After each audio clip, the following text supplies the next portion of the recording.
Ken Duncan. I'm the founder and chief creative officer of Duncan Animation Studio, and I'm here to tell my story. My name is Stephanie Alexander. I'm a storyboard revisionist and animator, and I'm here to tell my story.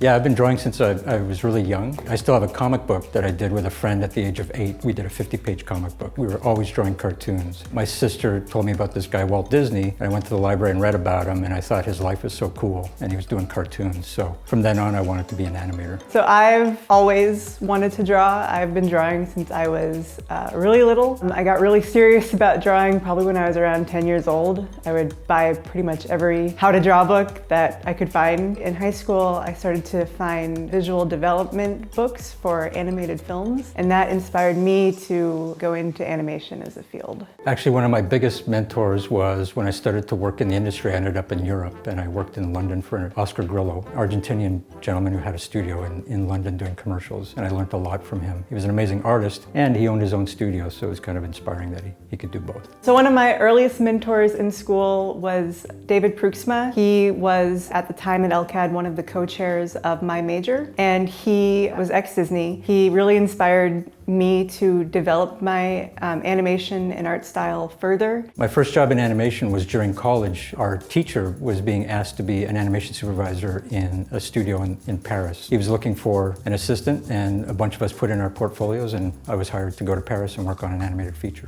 My first job coming out of school was as an animation assistant on Mary Poppins Returns, and I got that job actually through my mentor, David Pruxma. Ken at Duncan Studio reached out to him first to come on as an animator, and when he couldn't, he put forward several students, including myself, to go in and test for an animation assistant position. Eventually, I got the job. So my career really began in Europe. I worked on features. I went to London, to Madrid, working on commercials, and ended up in Ireland working on a film called Land Before Time. So for most of my career, I've been an immigrant. For 35 years working in Europe and the United States. About a year after coming to the United States, I ended up at Disney in the 1990s. I've been in this industry now for 2 years officially. My first job out of college was Mary Poppins Returns as an animation assistant. And when that was done, I was eventually brought on at a studio called Oddbot Inc. to work as a storyboard revisionist on Muppet Babies, where I am currently located. Working with Ken and the crew at Duncan Studio on Mary Poppins was a really incredible experience for me. A lot of the staff, a lot of the people there were ex-Disney and were people that I had grown up watching. You know, I would be talking with an animator and he would just in passing be like, oh yeah, I animated that frame of the Iron Giant that you see right there. And I would just be like, oh my God, that was one of the things that inspired me to become an animator. I feel I became successful or made it, as they say, probably when I became a supervisor at Disney on a film called Hercules. I did the Meg character. Well,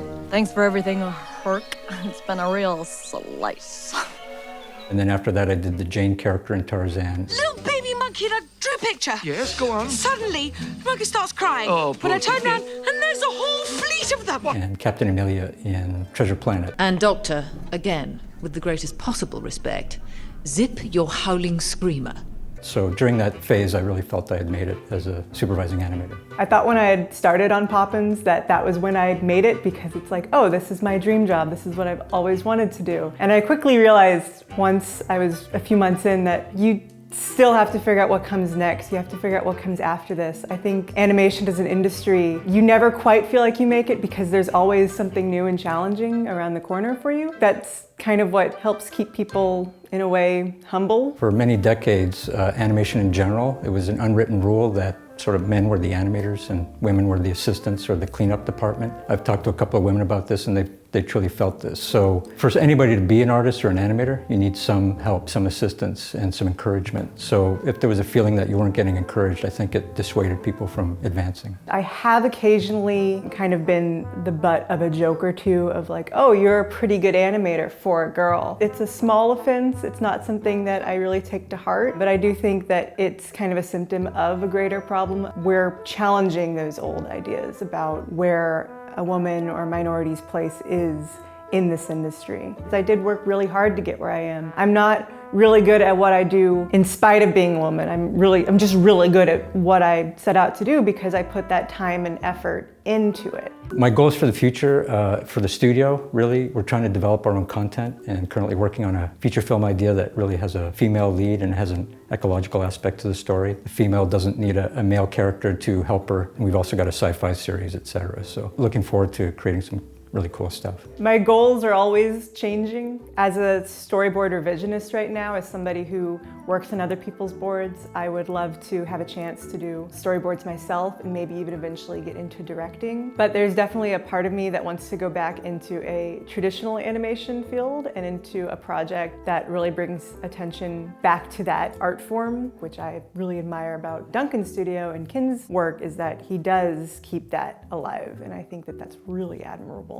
For kids who really want to be an animator, it's really important to be curious and to really research and to study people, study life, study design, and really reach out to other people that have done the art form to learn from them. If you pursue the art form that you love, you're going to do just fine. It's challenging, but it's incredibly rewarding. You need to make sure that you're putting the effort in, you're putting the time in, you're really learning film language and learning how to be a team player, learning how to collaborate. I would say this industry is part luck, part who you know, and a big part being prepared. The relevant skills, a reel, a portfolio when an opportunity arrives, because I've missed opportunities because I wasn't ready. And I've gotten opportunities because I've been ready. In order for our animation art form to advance, we have to be more inclusive, to include people from different cultures, include more women, to get their point of view on stories, and to really show the world a new way of looking at entertainment. I think that animation is wonderful. It's a great medium, and it's unlimited in what you can tell in animation, and that's what I really admire about it.